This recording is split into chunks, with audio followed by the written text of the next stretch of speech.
People often ask me how I started this whole journey, how I went from being just one person with a laptop, actually it was a desktop, and idea to building a full service product development company.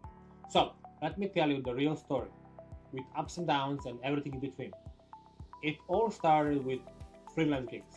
I was passionate about engineering back in the high school and product design.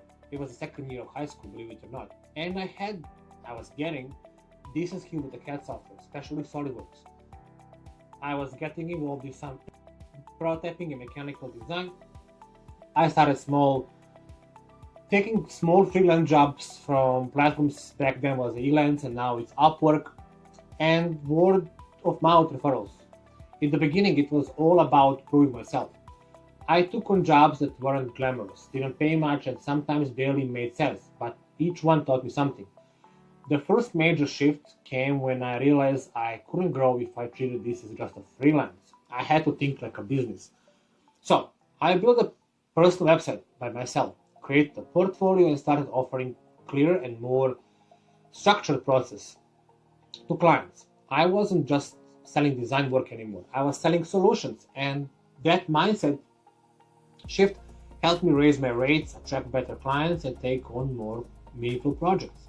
But there was a limit to what one person can do.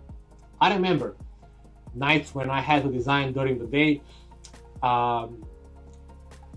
handle clients' calls in the evening, and then send files out at 3 a.m. Again, back 10, 11 years ago, I was in a different country, different time zone.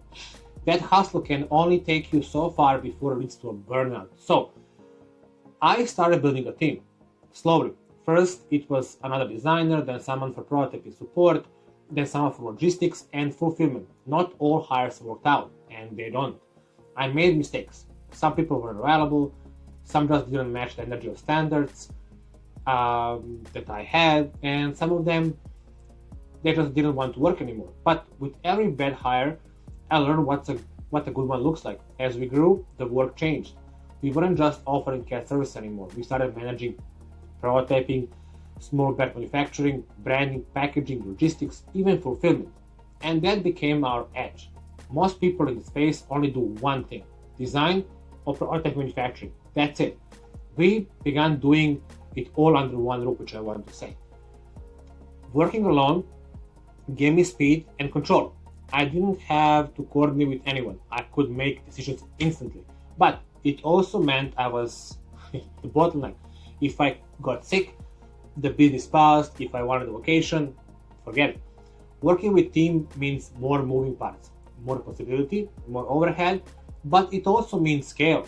It means I can take on bigger clients, launch more complex products, and deliver faster. I can focus on the company while they work on the project. I don't regret starting alone. I think it made me sharper, but building a team changed everything. Today we help clients take their ideas from sketches to market-ready products, and we do it with a level of care, precision, and speed that only a passionate, skilled team can offer. If you're just getting started freelancing, it's a great way to find your footing. But if you're thinking long-term, and always think long-term, start laying down foundation for something much bigger. Treat your solo work like a business from day one.